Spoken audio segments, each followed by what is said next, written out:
Bryan, thank you so much for coming to Fantastic Fest. Love to see some Texas filmmaking. Love in the Texas Film Festival such as this.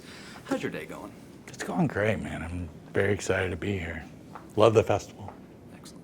Well, I love what your films do to me. The Strangers has Because You Were Home. Dark and the Wicked has the barn scene. And as a visual filmmaker, I'm wondering, after seeing Vicious, I felt like the audio was amped up so well. The dripping blood and the rustiest coat hangers I've ever heard. What's more exciting to you, a visual scare or the audio scare?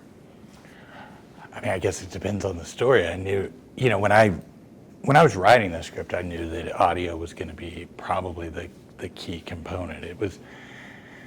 We went into it knowing that we weren't going to hide this movie in darkness, and she was going to stand in a living room that would be just as bright as most people's living room on an average Tuesday night. And so it became kind of like, how do we isolate her without darkness? And I think a reference point I always give is Texas Chainsaw Massacre, which I think is one of my all-time favorite films, and most of the time is in broad daylight and has almost no score, but uses sound as a way to build tension. And so that was kind of our goal as a jumping off point. Well, can you talk to me about the idea of trying to push off anguish or share it versus facing it, and how that was an important theme to you? I mean, I think it's just I think for me, often I'm exploring my own self just as much as I'm exploring characters, and looking at the different people in my life and what they go through, and seeing recurring themes of these unhealthy relationships that we have with others, with ourselves, and how it often people get into cycles of self-destruction or allowing themselves to be destroyed by different elements, whether it's a job that they hate, but they tell themselves there's no way I can go somewhere else, or a partner that they can't leave under because of X, Y, and Z, and so I really wanted to use that as a theme, and I felt like this box and something that was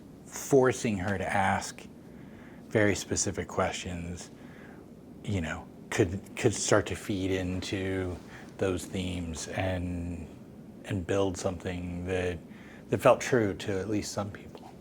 And I like how that manifests physically on the arm with the shattered heart.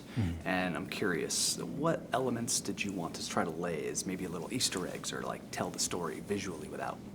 I mean, everything that, more than any movie I've done, like I think that we wanted to explore Polly throughout. I mean, like, I think the score that we picked, the instruments, and certain out of tune notions, like you can, hearing human voices, echoed, layered in at different moments. I think every tattoo being a part of like who she is, whether that's a puppet on the string or a broken heart, or there's even pieces of stuff that I've had tattooed on her as all of these kinds of aspects. And then when you every room you're going through, you're seeing not just like set design, but I mean, I think actually character design, because it's like we wanted to show a world in which Polly paints but then gives up painting, or starts to sew but then gets bored with that, and